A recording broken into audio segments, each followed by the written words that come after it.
Hi everyone, it's Julianne. Today I want to introduce my workplace, the Huntington Library Art Collections and Botanical Gardens in San Marino, California.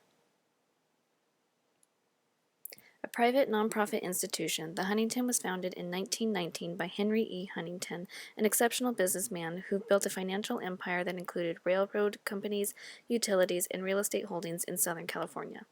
With a special interest in books, art, and gardens, during his lifetime he amassed the core of one of the finest research libraries in the world, established a splendid art collection, and created an array of botanical gardens with plants from a geographical range spanning the globe.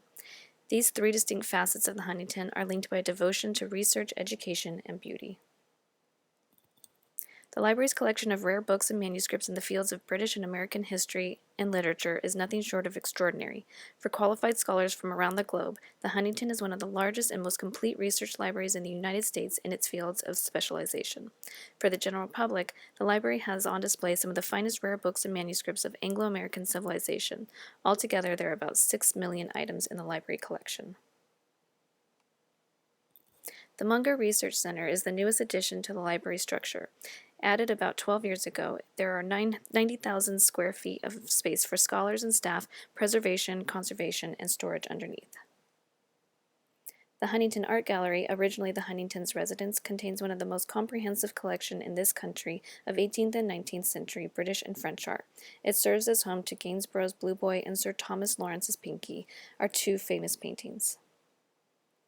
The Virginia Steele Scott Galleries of American Art are one of the largest presentations in California of American art from the colonial period through the mid-20th century.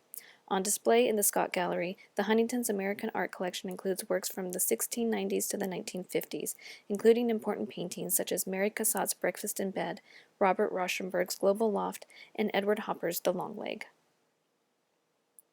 Each year, more than 20,000 school children experience the Huntington through school visits, facilitated tours, and hands-on activities.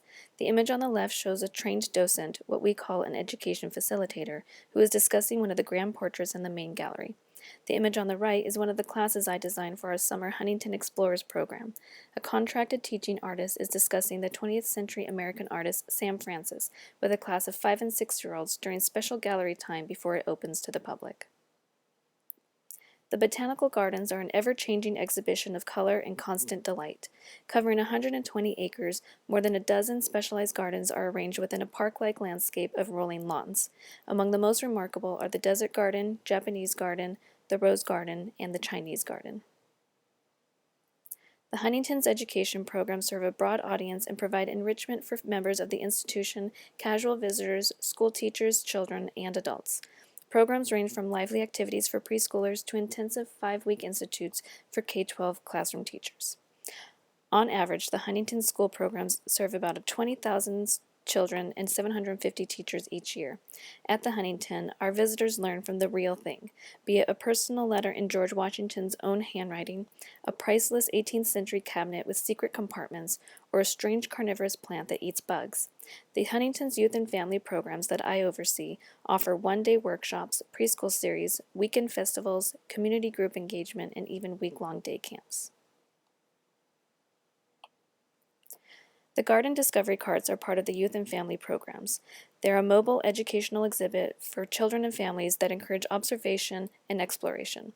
Discovery Carts offer visitors the opportunity to participate in hands-on activities in the gardens using live plants, artifacts, and other objects.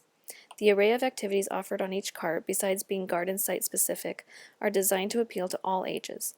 While we tend to get a lot of kids and visiting families, all the activities are designed to be scalable, and some lend themselves more toward adult interests, like the garden apothecary ingredients or the tea pouring activities. The Desert Garden cart on the far right is located in the lower gardens and includes activities such as desert plant adaptations, animal identification, and cochineal bug dye. The Japanese garden cart in the center includes activities such as origami, Zen rock gardens, Japanese character writing, and shibori fabric dyeing. The Chinese garden cart on the far left is the most accessible and by far the most popular of the garden carts.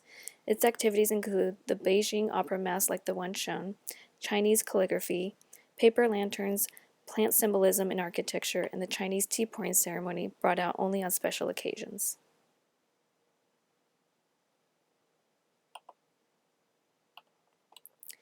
On the garden discovery cards, learning can be individual and self-led, or it may be one-to-one between visitors and facilitators.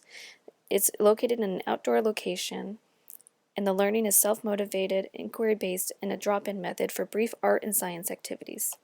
Carts are normally located in the gardens in the same space each weekend, so physical access can be an issue. Also, the carts can only accommodate a few people at a time, so the quote-unquote class size is always minimal. Activities need to be created for the learner to take home with them or portable enough to be used elsewhere in the gardens for further learning and exploration, so that the visitor is not tied to the cart for longer than necessary. The activities are meant to acquire interest and inquiry and set the learner up for deeper understanding and appreciation of their surroundings.